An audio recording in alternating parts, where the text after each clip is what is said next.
दोघांच्या सहमती नसलेले प्रेमसंबंध तुटले तर त्याच्या आधारे पुरुषाविरुद्ध दाखल केलेला बलात्काराचा गुन्हा ग्राह्य धरला जाणार नाही, सर्वोच्च न्यायालयाचा महत्त्वाचा निर्णय। बीडच्या अंबाजोगाई येथील सभेत बोलताना अजित पवारांची जीभ घसरली, इतर नेत्यांनी त्यांच्या शहरांवर वक्तव्य करताना जीभ घसरली। 50% आरक्षण प्रकरणी सुप्रीम कोर्टात पुढची सुनावणी शुक्रवारी। 50% मर्यादा ओलांडलेल्या जागांची यादी सादर करा, सुप्रीम कोर्टाचे निवडणूक आयोगाला निर्देश।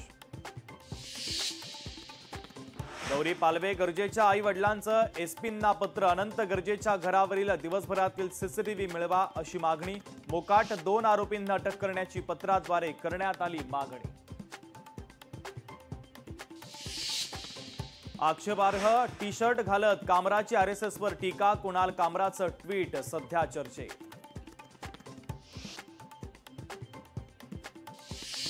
कोल्हापूरच्या बालिंगा इथं गर्भपात रॅकेट उघडकीस, लोकशाही मराठीच्या बातमीनंतर गुन्हा दाखल। गर्भपाताच्या गोळ्या मशीनसह एक एजंट आणि महिलेला पोलिसांनी केली अटक।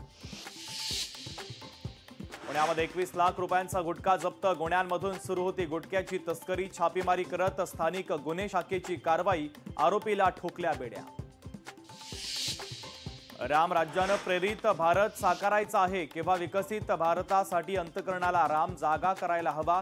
अयोध्येत राम मंदिरावर ध्वज फडकवताच पंतप्रधान मोदींनी दिला देशवासियांना नवा संकल्प। अयोध्येतील श्रीराम मंदिरावर धर्मध्वज, पंतप्रधान मोदींच्या हस्ते ध्वजारोहण सोहळा संपन्न, सरसंघचालक मोहन भागवतांचीही उपस्थिती। आम्ही भगवान श्रीरामाचे वंशज, आमच्यामध्ये भगवान श्रीरामांचा अंश, भाजप अल्पसंख्याक आघाडीचे सदस्य जमाल सिद्दीकी यांचं महत्त्वाचं वक्तव्य।